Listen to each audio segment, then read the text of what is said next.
The following is a presentation of the Eagles Sports Network.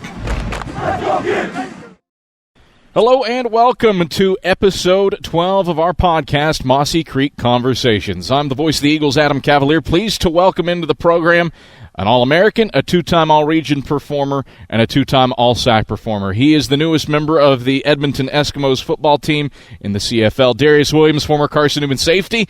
Thanks so much for taking some time out of your off-season activities and joining us here on the podcast.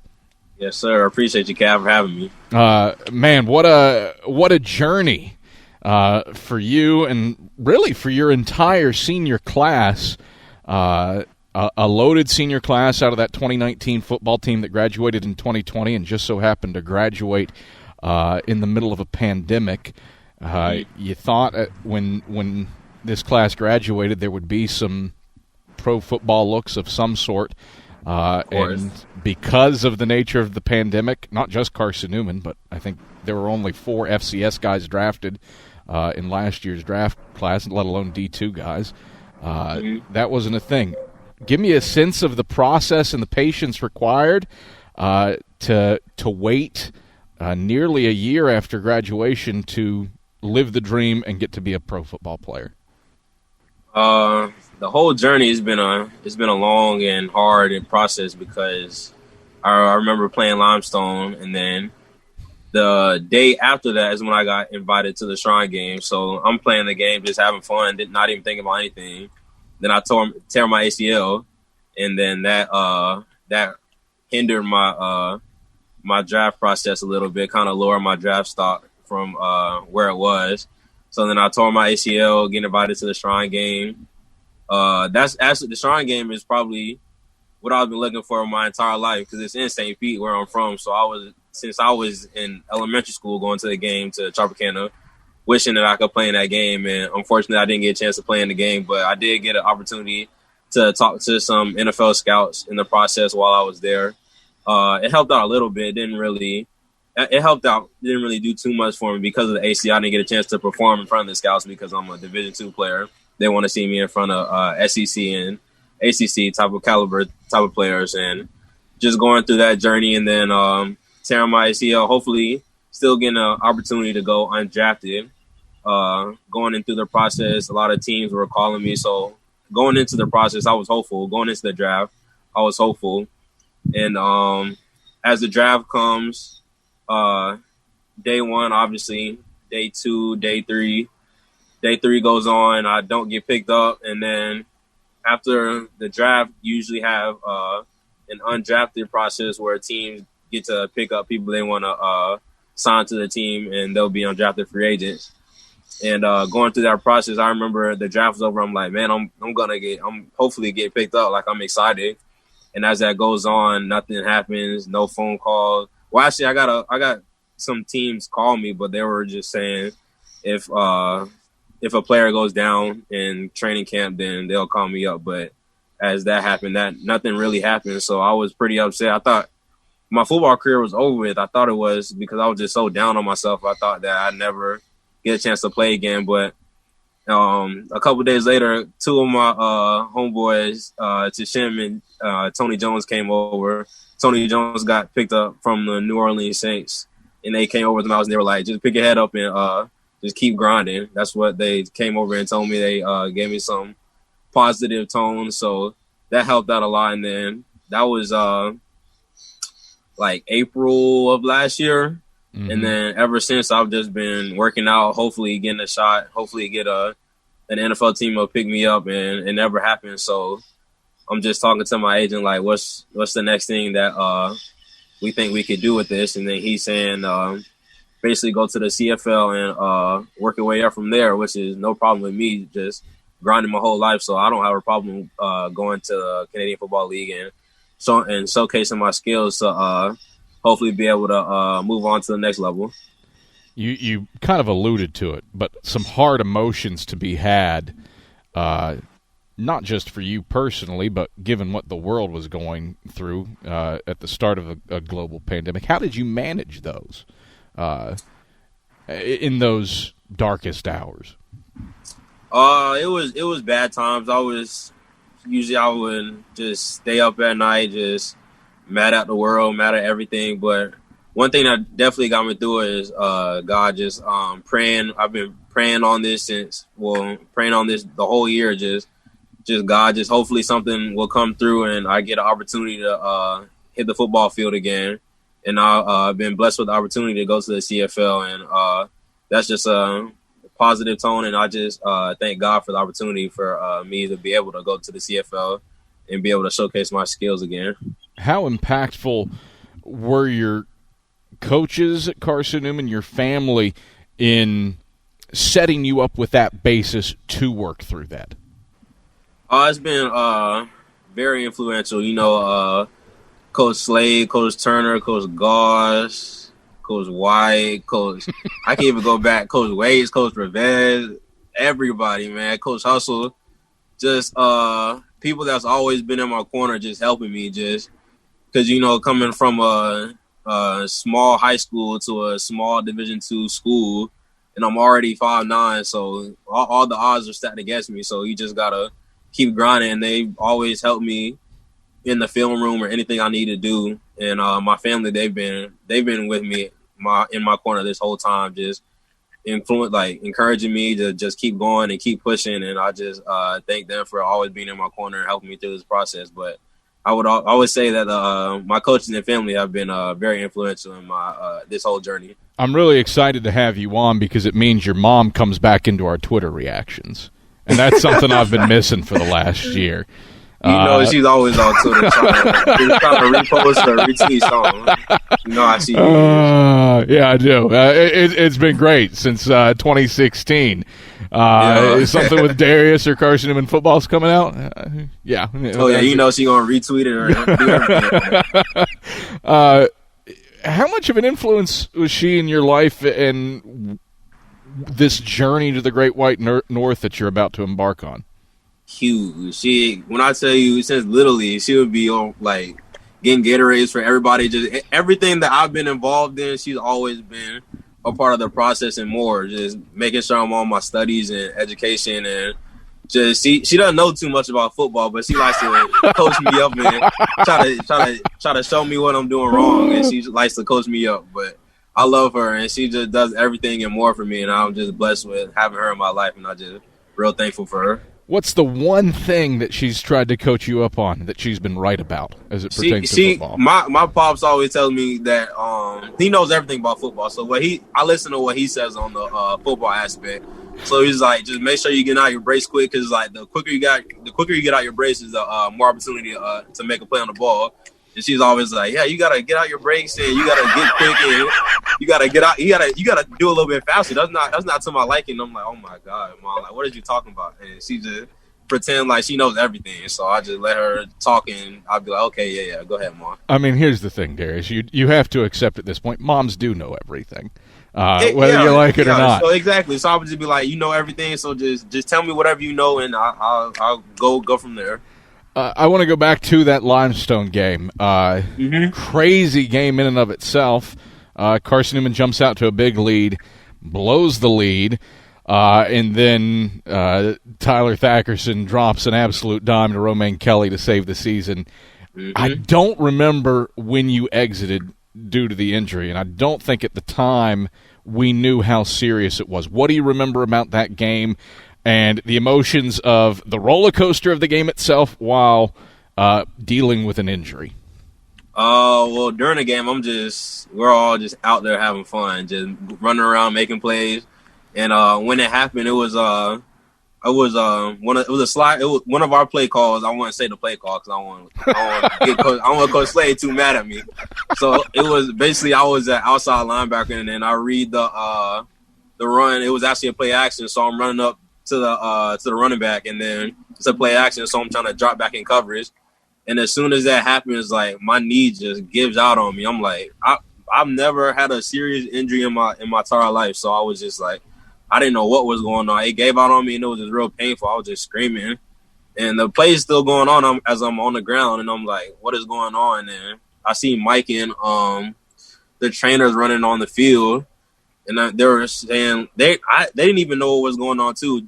As my mom was talking to Mike, that he was saying that he knew it was ACL, but he didn't want to tell me.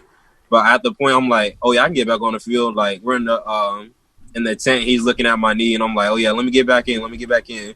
I try to get off the bench and step on the field, and my knee, just an awkward pain. I was like, yeah, I can't do anything. So then after that, then I was pretty much hoping that it wasn't anything serious because I knew I was getting looks at the Strong game. I didn't know I was getting invited yet. So I was like, hopefully I can get through this in a couple weeks and I'll be able to play, or even in the playoff game. I've never been able to play in the playoff game. Hopefully I'll be back for the playoff game. And then I went to the doctors and they told me it was a torn ACL, and I was bawling, crying. I was like, man, this might be it for me. I was like, in my room, in my apartment, I was just bawling, crying, like, man, this really might be it for me. And then that's what happened, and they told me it was a torn ACL, and then I had to bounce back from there. I remember when you were a freshman, I think it was Jerry McLeese who told me that's the guy that's going to be the leader of the Carson-Newman football team for the future. And you were one of those guys. How did you put that tear behind you to be a leader as Carson-Newman embarked on your senior class's first playoff run? Oh, yeah. I mean, me tearing the ACL, I'm just one player to the team. The team is the most important aspect of it. So I was at practices or whatever I can make because of the torn ACL. I wasn't very mobile, but I made sure that I was at each game that they were at, besides the first round game I didn't get a chance to make. But the Tusculum game, the LR game, I'm just there supporting whatever the coaches need, whatever the players need. If I can coach them up or do anything to help the team, that's what I'm there for. It's not about me; it's about the team. And any way that I can help them and lead the team is what I want to do. How pleased were you from afar when that 17-9 win at Bowie State happens? Man, it was me, my mom, because my mom was helping me taking care of me because of my ACL, and it was some other people in the apartment. And we had it on the projector. We watching it like it's Monday Night Football. we got the projector up on the wall. We watching the players. I'm like, man, they really out there having fun. Like, that's one thing about that team. Like, I don't know, Carson-Newman. I've had some good teams at Carson-Newman, but that team, like, every time we touched the field, it was just out there having fun and running to the football and making plays. And they were doing that on the first round, so I was real happy. I was trying to get up and get excited with them, but I couldn't even stand on my 2 feet, so I was just sitting down and doing what I can. You have an interesting perspective that most Carson-Newman football players won't have because you were part of Ken Sparks' final recruiting class. Mm-hmm. Go back to 2015. Break down what brought you to Carson-Newman from Northside Christian.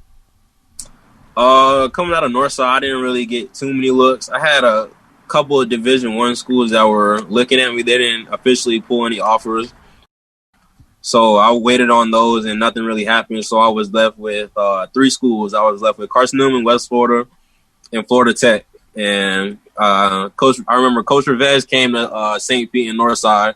I didn't know anything about Carson-Newman. He was just telling me about it in the football office.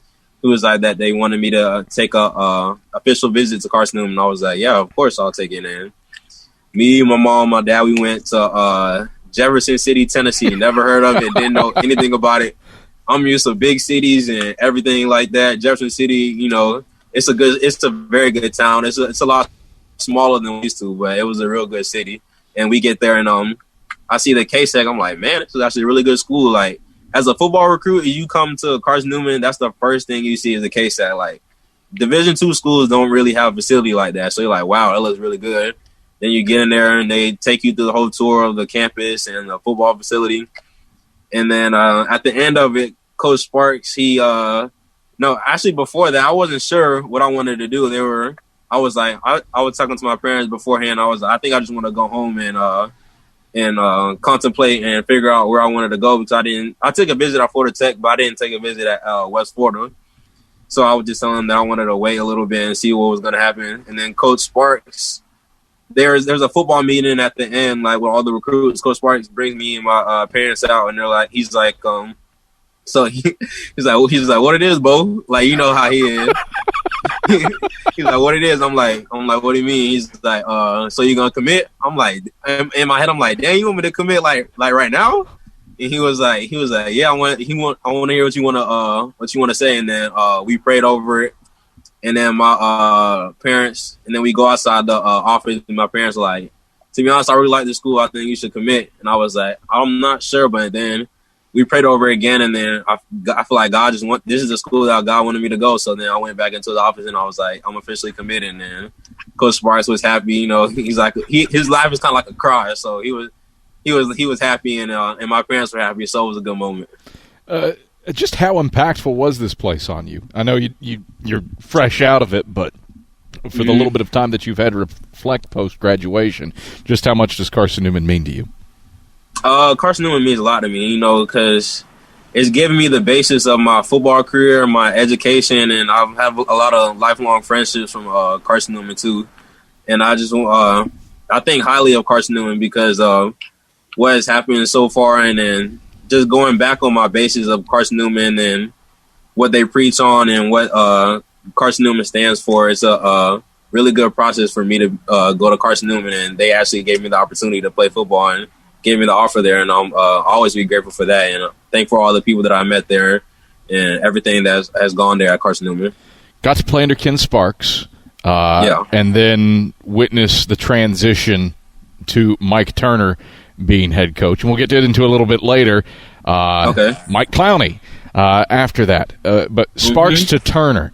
What was the reaction when Ken retires and Mike T takes over? I mean, all the football players. I was a young pup back then when I was a freshman, and I was getting to know Coach Sparks, and I love Coach Sparks. And I'm thinking, he'll be my coach for the next 4 years. And then he retires, and then Coach Turner takes over. I didn't know Coach Turner too much because he was the offensive coordinator. But when he took over, I was just getting to know him and everything. He would get to know the defensive players because, you know, he already knows all the offensive players. So then he brings all the defensive players to his office, and then he wants to get to know all of us. And it was a good time because that's actually a good thing from a head coach. He wants to get to know all of his players. So he wanted to get to know all the defensive players. And once we got into his office, it was just chopping it up. And then ever since then, Coach Turner has been a good friend of mine because Coach Turner, actually, before this phone call, Coach Turner literally just called me to congratulate me on the CFL. That's how you know how close me and Coach Turner are. So I just appreciate Coach Turner for all he's done, and a lot of things that he's done for me and my family. I just want to thank Coach Turner, and it was a good transition going from Coach Sparks to Coach Turner. I think both of them, and really this is true of all Carson-Newman coaches, get so fired up when players succeed, and Mike is one of those. He called you. He texts me fired up, which is it's a miracle that Mike Turner texts. Mike, it's a miracle you text. Or email or anything. Or email, I mean, God love him and Ken for any capability with the phone. But just how it meaningful is that there is that investment to reach out to you today, to have that word of congratulations as you make this next move in your career. It means a lot just to have Coach Turner, someone like that in my corner at all times. Just the fact that he's so close with me, he's close to my parents, and my parents love him, and they speak very highly of him. And Coach Turner just been very influential on my career at Carson-Newman, and the fact that he took the time out of his day to call me, and we haven't spoken in a while. Just the fact that he called me and congratulated me means a lot to me. You don't get to play for him as head coach, but Mike Clowney, the new man in charge of the Carson-Newman football program, how fired up does that make you as a former player? Man, all the people that have played at Carson-Newman and have been under all the coaches, if you know who Mike Clowney is, the All-American linebacker, like you know who Coach Clowney is, and like the fact that he didn't get a chance to coach me because he was on the offensive side. But even on special teams, like he would always talk to me and coach me up, and I'm just taking in everything he's saying. And just the fact that he's taking over just means a lot because I wish I could get a year under Coach Clowney because the fact that he's just a really good coach, and I just know that he's gonna take this team to as far as they want to go. And I just know he's gonna do good things at Carson-Newman. I haven't heard too many players say they want a third different head coach after as positive an experience as you had under Coach Sparks and Coach Turner. I'll take as much coaches as I can, from Coach Turner, Coach Sparks, Coach Clowney, all the coaches. If I can soak in as much knowledge as I can, then that's a good thing for me. Go back to your career and the start of it. You played sparingly as a freshman, but it was a season of big moments. Returned a block punt for a touchdown at St. Augustine's. Again, a guy, freshman, just 11 tackles on the year. It's not like you were lighting up the world. But how much did you feel like you were starting to make an impact when you did that on special teams in Raleigh? It felt good because, as a freshman, you got to earn your stripes. So I played special teams my entire freshman career. And being able to pick up the punt and take it for a touchdown, it felt good because, all the upperclassmen came up to me and they were like saying good job and everything. So it did feel good as a freshman. And then I had my first interview by you. So that was also a good thing going on right there. Did we interview after St. Aug? Yeah, we did. You gotta look back on the archives on YouTube. It's definitely in there. You gotta look back on them. I remember all the interviews. I remember all of them. I do not remember that. I mean, obviously you do so many of them. That's why you don't. I mean, we started chatting your sophomore year and All-American season. I remember those. Yeah, but no, I don't remember St. Aug. I remember the St. Aug interview.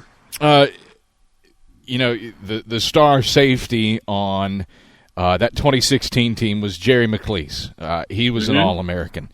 How much did he pave the way for you to have success your sophomore season? He paved the way a lot because just being able to be under an All-American too. He's an All-American, and I was learning everything I could from him because I was on special teams, and then I was the backup to him. He was the starting strong safety. I was the backup strong safety, and then being able to learn as much as I can from Jerry and seeing him play and how physical he was and how he would run to the ball. It's kind of like looking on to like an NFL player. You're looking at your favorite NFL safety, but I get to see it firsthand, and then I get to take bits and pieces of his game and implement them into mine. And just being able to be under an All-American and Jerry was a good experience for me. The positive thing about your time in the secondary was how experienced it was in 2019. You were a 3-year starter. Desmond Farrell started every game of his career at corner. Jaquan Smith, your counterpart at safety, was a 4-year starter. But your first year as a starter in 2017, that was a youthful group. It was. When did you start to feel like things were clicking for you as an individual, and when did things start to click? Mario Mezier was the other corner off of Dez in 2017. When did you start to feel you guys as a unit started to click? Well, I would first started off with Dez because he played his freshman year and he was balling. I was on the sideline like I didn't even know Dez like that back then. I'm like, man, who is this dude? Like, he really making plays. And then being able to have his amazing freshman year, which I think he should have been first team All-SAC his freshman year, so he should be 4-time All-SAC. But I'm gonna leave that one alone. But just him doing that his freshman year, and then him being able to bring that into his sophomore year, and even help me out when I'm at safety. He might help me out on some plays because I'm a young safety. It's my first time having a starting season, and him being able to make plays and makes me want to make plays. It's kind of like a competition. So if he makes a play, he gets a pick. I want to pick too, and then it feeds off the whole team. If Shaheem, if he's making a big hit, I want to make a big hit too. It's all competitive. So when everybody's competitive about making plays, it makes a good defense, and then it helps a youthful secondary. Do you have a moment from that season that you pick out, like, hey, I arrived as a football player, or where you felt like you had it? I would probably say sophomore year versus Limestone. It was when I say Coach Slade preaches on, if you're a safety, if you cannot track a deep ball and high point, I promise you will never start on his defense. That's the number one thing he preaches on. Like, if you go into practice and you can't track the ball or you let the ball come to you and you don't high point the ball, you won't get any playing time. So, sophomore year versus Limestone, I don't even remember the score, but they were going in for a touchdown. They were on like the 40-yard line. It was cover 2, and Mario was on that side. He plays his flat perfectly, gets hands on, and the receiver runs a go route, and I'm on the left side of the defense and the deep safety, and I'm reading the quarterback's eyes, and he opens up to his right, my left. So then I get out my break, and he just throws a deep ball. And then I run over there, and I high point the ball, go up there as high as I can, and then come down with it. And then I feel like that was a real good moment for me because Coach Slade preaches on high pointing the ball, and I finally get to do it in a game, in a meaningful game, and they were getting ready to score. And then the whole sideline and crowd goes crazy, and they run into the sideline. It was a good moment for me. You finished your career 6th all-time in interception return yards, 212. Brought back a pick 6 your sophomore year. Your fourth pick of your sophomore year was against Tusculum. Brought that one back 58 yards for a score. And then had, I believe it was a 62-yard return that you got caught before you hit the goal line against Wingate as a junior. And then had another 70-yard return against Wise as a senior and got caught. Do you relish in the pick 6, or do you wring your hands about getting caught? Why are you doing me like that, Cat? I have to. I mean, you're a pro player. You've got to be able to handle the tough questions from the media. I give you that. I do relish in the pick 6s. Versus Wingate, the quarterback kind of cut me off, so I should have hurdled him or ran him over or did something to get the touchdown. And then versus Virginia Wise my senior year, I remember it was like, I don't even know, like 98 degrees or something like that. Like, it was real hot. And then they started on like the 5-yard line. They drive all the way down. You know, Coach Slade, he never going to take me out. So I'm in there the whole drive. And I'm like, man, I'm gassed. I'm like, can I get a breather or a timeout or something? He's like, nah, stay in there. And then the ball, I picked the ball off and I'm running 70 yards. And I'm getting gassed. I'm like, and then I see him coming from behind. I'm like, should I stop? Or I stopped a little bit. I was like, should I shake him? Should I cut back? And then by that time, I slowed down all my momentum, and then he caught me from behind. And I still get flamed to this day. I remember Derek came on the sideline. He was like, "What is you doing, bro? Like, how you get caught?" I'm like, "Bro, I'm tired, bro." And I was on the sideline, just getting oxygen and anything I can so I can breathe. Do you have a favorite interception? Is it that Limestone one where you feel like you executed to Larry Slade's satisfaction, or is it the Tusculum pick 6, which was a game-sealing interception, or one that I've not mentioned? The Tusculum pick 6 was a good pick because it was a touchdown and it made the crowd and the sideline go crazy. But I would say my favorite pick would have to be versus Catawba my sophomore year. People don't really talk about it too much, but it was something that happened in film study that week. We were watching film, and me and Coach Slade usually have like our meetings in his office, and we go over film. And he was saying when we call this play and they line up in this formation, the odds of them running this play is very likely. So I see the formation open up pre-play, and it happened pre-play. And I think the number 3, it was number 1 and 2. Number 1 and 2 receiver ran a 5-yard in, and number 3 ran a 15-yard dig. So this was a play that we went over in film, and Coach Slade called the perfect play for us. So it was one of the plays that we had lined up for that formation. And number 3, as I'm in my stance, I see number 2. They're all going vertical, and then I see in my peripheral 1 and 2, they're doing a dig, a 5-yard dig. It happens up pretty quick. So then I'm like, oh yeah, this is definitely the 15-yard dig. So I break on the dig before he breaks out of his break, and I'm running, and the quarterback kind of overthrows him, and I dive for the pick. And that was a good moment for me because that kind of just emphasizes on how important film study is for if you watch film, and you can make plays before they happen, so you can visualize the play and make the play before it happens.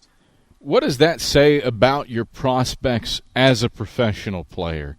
That is the pick, the interception out of the 8 that you made in your collegiate career, that is the one that you're most proud of and that sticks out the most to you? Just because I just emphasize film study so much. That's just how I am. Like right after we play a game, the Sunday after, I'm watching film on our next opponent, just to get a edge on the opponent, and I can get tendencies of the quarterback or how the receiver like to release off the ball, or how the line is coming off the ball, if they want to run block or they want to pass block. All those things are important, especially at safety, because you get to see the whole field. So if a lineman is pass blocking or run blocking, you can be able to make a play on the ball before the offense is able to make their play. So just being able to watch film and I make that a big standpoint on how I play the game. It makes a big difference when you're on the field and you're making plays and you already see the plays happen on film. You were also known as a heavy hitter in your time as a safety at Carson-Newman. Do you have a moment there that sticks out to you? Biggest hit. That's a good one. I never really thought about that. Let me think. I think of a couple from Wise your senior year on some screens that they. There was a lot of them right there versus that game. I don't know. They might have just made me. I must have woke up mad that day or something, because there was a couple of them in that game. I would probably say I probably would say the Virginia Wise one when he came out in the flats, and then I was able to break on the ball and lay a good hit on him, and then. And I'm patting my head. I don't know why I do that. When I'm playing football, I'm just in a different zone. I'm a different person. I'm just patting my head, getting excited. And then I will also say the Newberry game, when I had a lot of targeting penalties in college. I didn't really agree with any of them. And then the refs come up to me before the game. They're like, make sure you keep your head up or you put your head to the side or something. I'm like, I really can't help. I'm just trying to make a play on the ball, or I'm trying to dislodge the ball from the ball carrier. So I would say the Newberry one too, when I played 15 snaps that game. Yeah, maybe only had your senior year. Only had 2 tackles, I want to say. Yeah, 2 tackles for me. That's not acceptable. So. And then the guy breaks to the flat, and then I break on it, and I hit him, and it was a pretty big hit, but I don't think it was that big of a hit. And I feel like I hit him with my shoulder, but they feel like I hit him with my helmet, and then I got kicked out of the game once again in my luxurious career. So I was just disappointed about that, especially it was homecoming too. I had all my family come in, and everybody was watching. It was disappointing. You've made me I'm going to have to go back through the archives and figure out the career record for targeting ejections. Pretty sure I have 4. Yeah. That sounds about right. I want you to think back to your senior year. You did something that no Carson-Newman DB has ever done, and that's get 7.5 tackles for loss. How are you utilized that sets you up for that level of success of being in opposing backfield so frequently? I would say Coach Slade kind of helped me on that, because in my sophomore and junior season, I was really playing deep safety. I was either in deep safety or I was rolling down to the flats or the slot receiver. And my senior year, he wanted me to get closer to the ball to be able to make more plays. So he brought me to play Joker my senior year. So when I play Joker, I'm a glorified outside linebacker. So I get to be able to be around the ball a lot more and make more plays on the ball. And then being able to tackle the ball in the backfield, that's just instinct. So when you see the ball carrier, to me, football, when you know what you're doing, football is see ball, hit ball. So once you see the ball, you literally have to put your foot in the ground and go get the ball carrier. You can't hesitate or anything, because the more momentum he has, the more yards he's able to make. So you want to minimize as many yards as you can. So once you see the ball carrier and you go tackle in the backfield, you can help the defense by getting a tackle for a loss. That's a throwback to some Jerry McLeese interviews there. See ball, get ball, or hit ball. So that's a Florida thing. See ball, go get ball. That's what you taught. That's what you taught as a jit. You just go see ball, go get ball. Toughest guy to cover in the league in your 4 years. Man, I promise you, you know what I'm about to say. I think I do. You know who I'm about to say. Craig Rucker. He signed to Toronto a couple days ago, and he's definitely the hardest guy to cover that I've covered in my college career. Just because he's probably like 5'6", 5'7", probably like one. He's pretty strong. I give him about 160.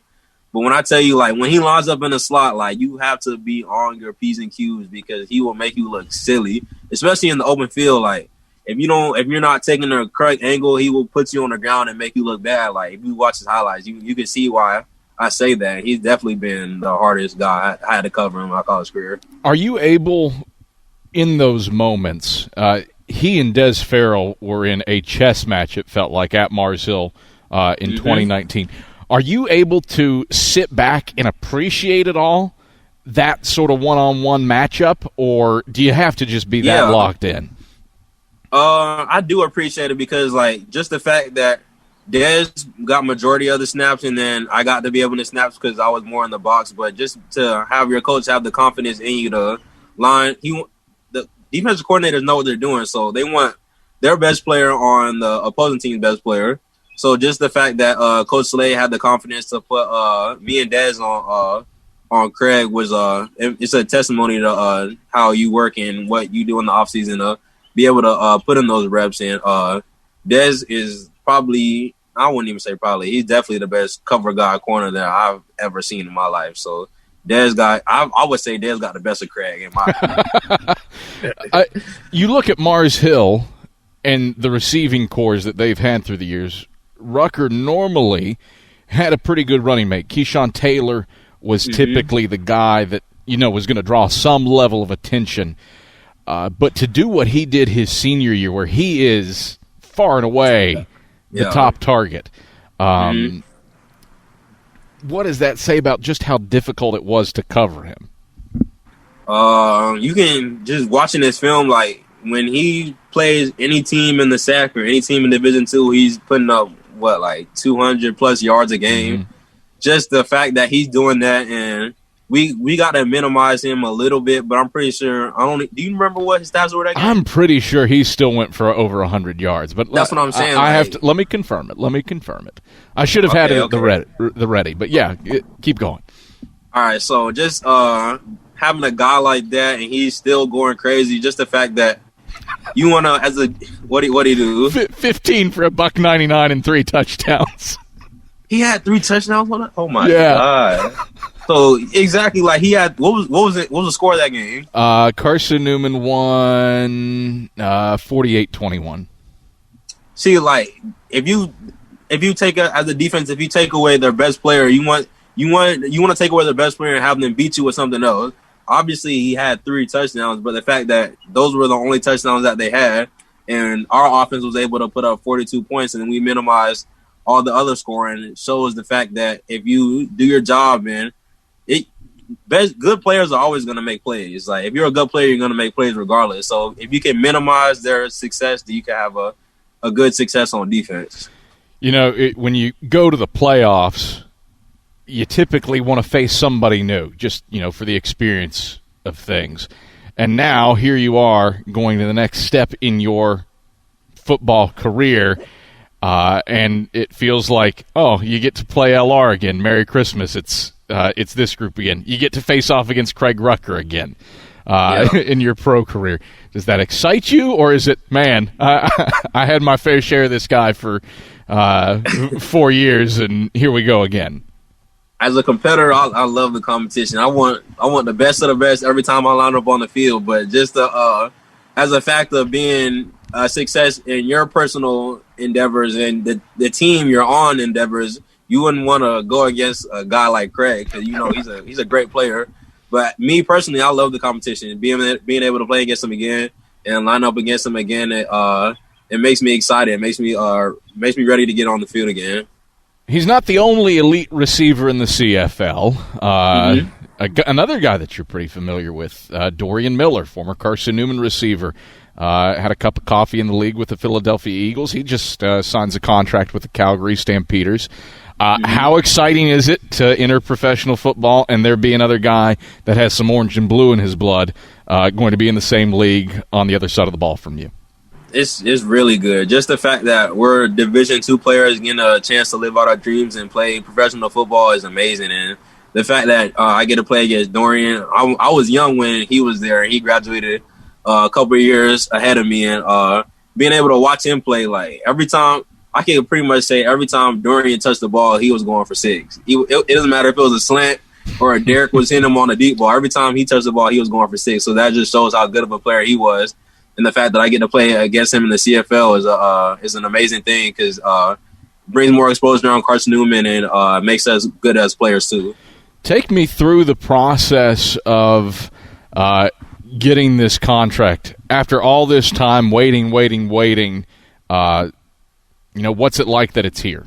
Now, granted, you're a few months away from a preseason game, but, you're signed, sealed, delivered.